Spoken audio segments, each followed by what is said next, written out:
Hello and welcome to Make It a Great Day with Hema, creator of SEO to Sales, the podcast where digital marketing meets AI, strategy, innovation, and growth. So grab your coffee, it's early this morning, put your strategy cap on, and let's dive into the world of Make It a Great Day with Hema.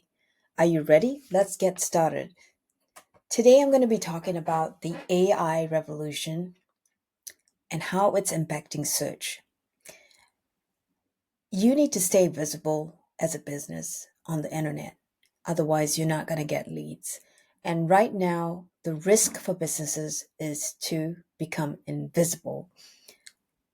For the longest time, we've heard the term search engine optimization with an acronym shortened to SEO. A lot of people think it's voodoo, it's a bunch of bollocks, but it truly does work because I know it from an engineering standpoint. And I've raised many websites to the top on the first page of Google and grown a lot of businesses. So I'm speaking from a marketing standpoint, but I'm also speaking as a tech that's really passionate about algorithms and how to use them to grow businesses.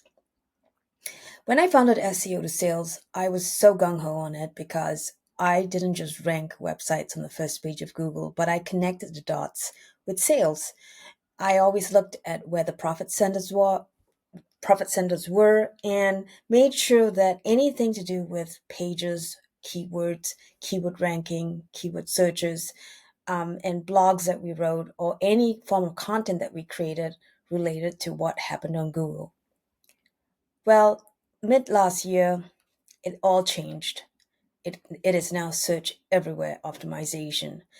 Now, this is really important for everyone to know that it is now search everywhere optimization. And thanks to the likes of OpenAI, who released ChatGPT in 2022, and the investment from Microsoft worth 10 billion in OpenAI in 2023, we now have search everywhere optimization because of LLM technology that has been embraced by not only ChatGPT but Microsoft, Google. Google has its own LLM.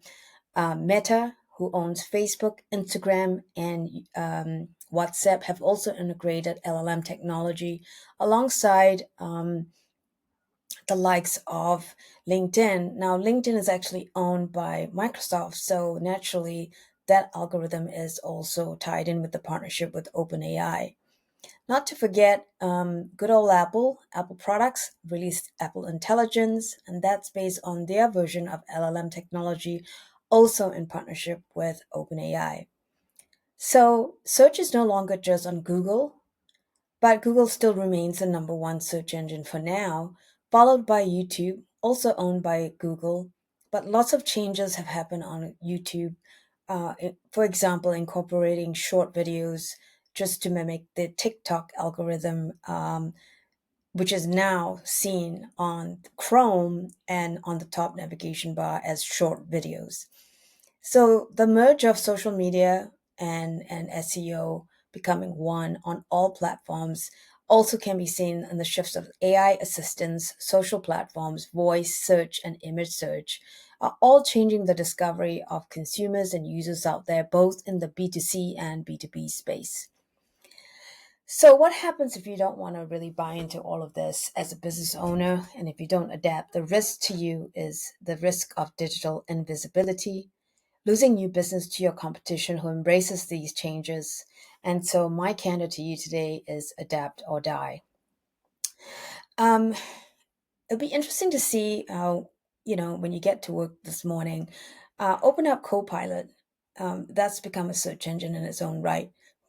You might have played with Perplexity, search generative experience. Oh, excuse me, I'm having a bit of a choke here.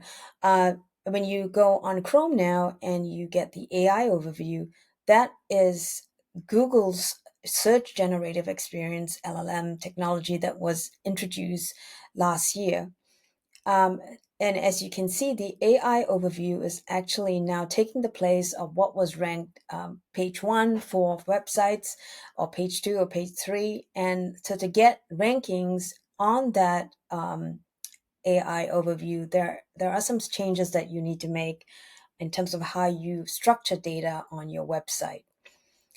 Um, don't forget also voice and multimodal searches are gaining traction, and by that I mean things like Siri, Alexa, Google Home, ChatGPT Vision. Google Lens is another thing that's actually growing fast, especially for product merchants, because you can now take a picture on Google Lens and it will show you where to buy, and what shops to buy at. So if you're not doing it correctly on your data structures on your website, then the chances of you actually not ranking and not being visible is going to be very, very high.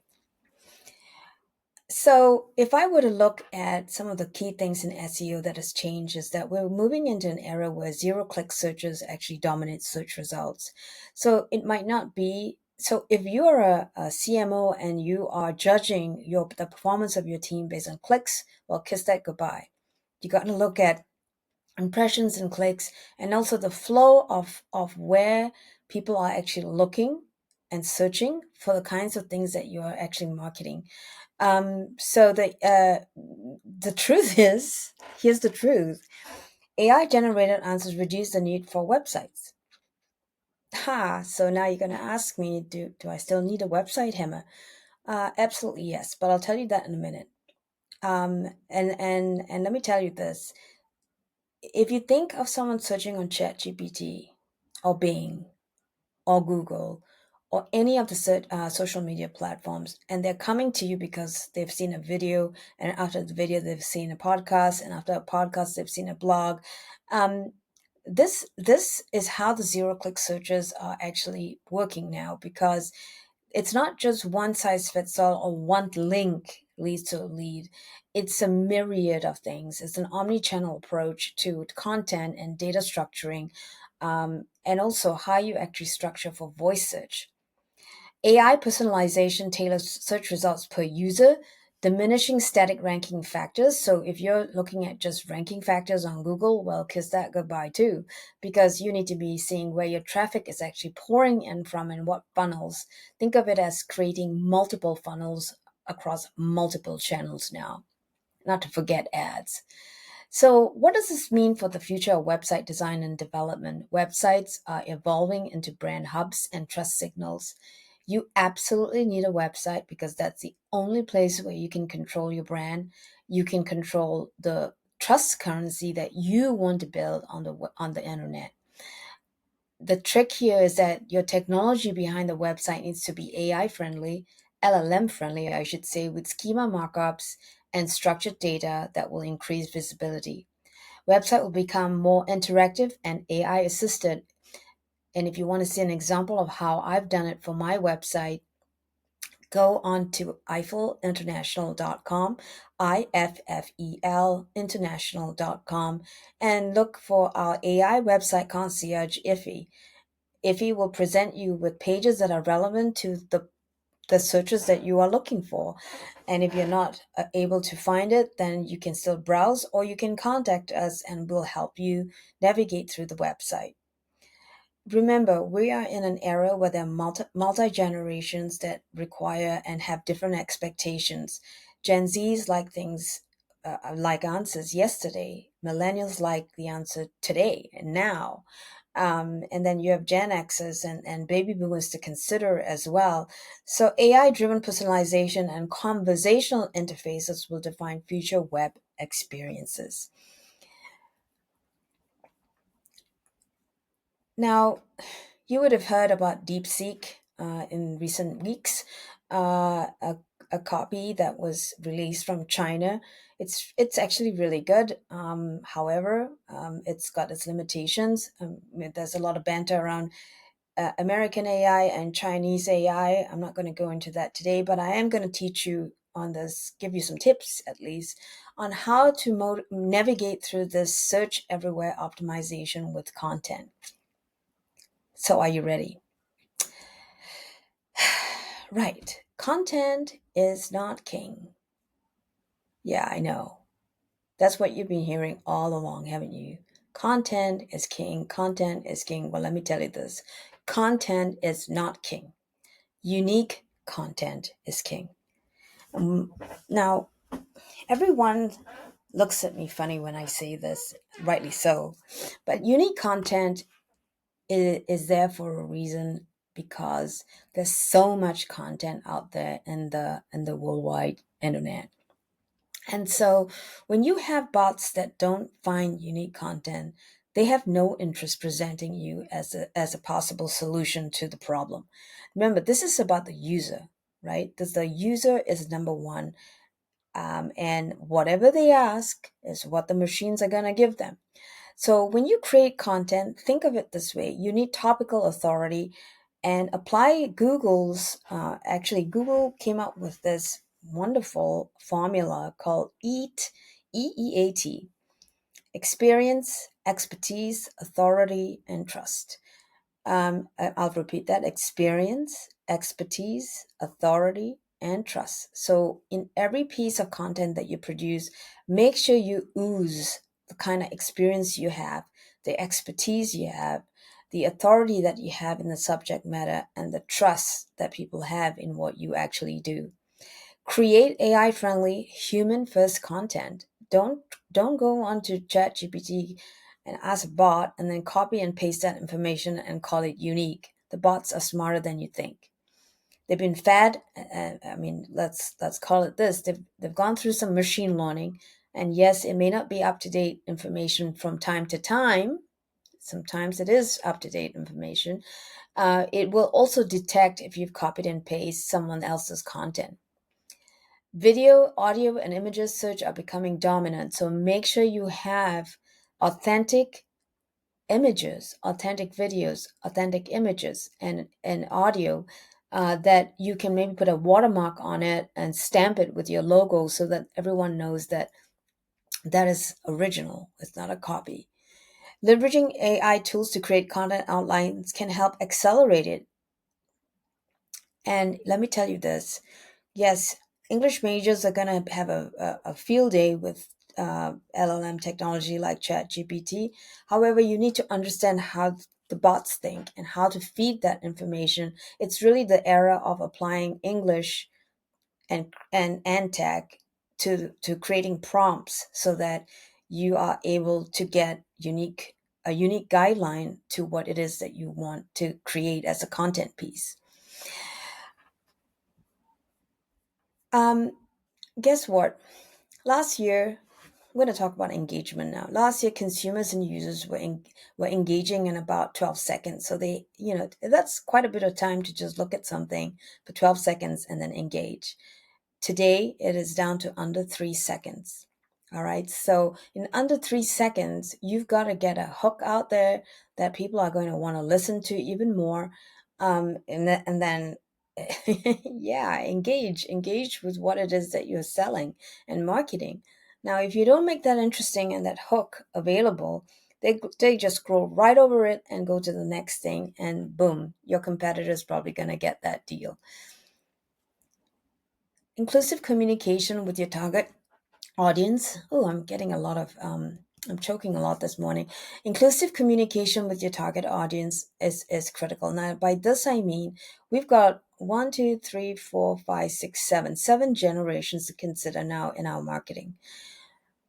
Admittedly, not all of them have deep pockets yet because they're babies. They're born, like Gen Beta is born this year. Gen Alpha, its age is 1 to 14. Gen Z is age 13 to 28. Millennials are 29 to 44. Gen X's are 45 to 60. Baby boomers are 61, to 79. And the silent generation are 80 to 97. Now, regardless of where you're at in your spectrum, in terms of your target audience, they all have different expectations. They all think and buy things very differently. They all go on different social media platforms. They're using different search engines. And let me tell you this: the oldest Gen Z is 28. The oldest millennial is 44.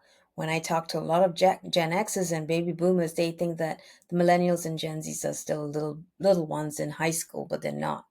There are some of these folks are top CEOs in companies. They're buyers. They are chief marketing officers, and they are making serious decisions for B2B purchases, and you really need to understand how to communicate with them. From an expectation standpoint, Gen Zs like things, they want it yesterday. Like they are very impatient. So, how do you create that experience for them? Millennials want it now. They really want things now. They want answers now. They want solutions now. How are you going to create that experience for them? Right?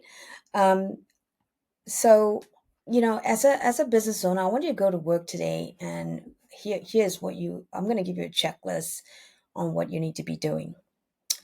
Audit or revisit your business and marketing plans, including your sales goals. Now, if you've been treading along the lines of traditional marketing where you expect your sales team to just get out there, do some door knocking, maybe sprinkling of social media here and there, I say your chances of survival on the internet anyway, with digital marketing or AI marketing for that matter, is going to be dismal. So if you need help getting your marketing plans audited for AI marketing and AI sales and AI SEO, then please let us know, and we can definitely look at that very quickly and give you our 2 cents. Please, please, please evaluate your sales and marketing teams. Not everyone is happy about AI. AI is here to stay. It's going to grow. New president's investing $500 billion into the AI industry. I just saw the new facility for Facebook's new AI infrastructure plans.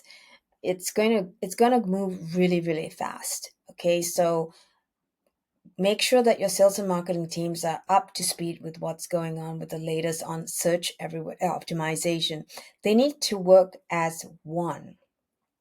Okay, siloed teams are not going to work, and if they're fighting in this conflict, expect to be beaten out by your competition. All right, partner with someone like us, an AI driven search and marketing expert. I'm in my lab pretty much every day trying to figure out all the change notes that hit my desk from OpenAI, Google, and Microsoft. Yes, I look at Meta as well, but you know, OpenAI and Google are really two folks that I really pay attention to. Introduce training sessions on AI marketing and business development tools. By golly, go back to your office and audit your website. Now, if you are not sure how to do that, you know where to find me. It's eiffelinternational.com. You just have to ask for Hema Day, and I will take one look at it and I'll know whether it's AI ready. Conduct an AI search visibility audit.